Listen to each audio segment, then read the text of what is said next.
I am the Tofu Golem. Please enjoy the video. You start by making sure your phone has power and a working connection. This prevents interruptions. Once done, open Settings and go straight to Location Services or Privacy. This is where permission lives. Tap to enable global location, then make sure the specific app you'll use is allowed. Choose Always or While using depending on how long you want to share. I explain why.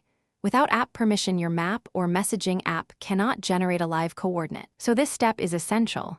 Now open the app that will send your location, like Maps or Messages, because features differ slightly. Tap the location action, either Share Location or Send Current Location, and choose Live Share for ongoing updates or Send Current Location for a snapshot. Next, pick the contact or group, set the duration if offered, and confirm send. This process ensures recipients get either a single point or a moving position.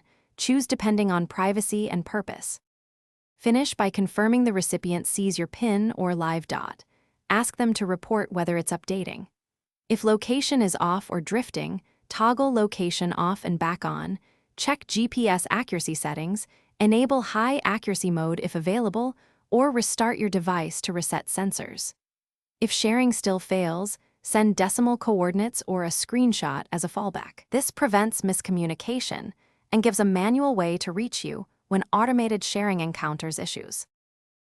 Thanks for watching. Consider subscribing if we helped you today.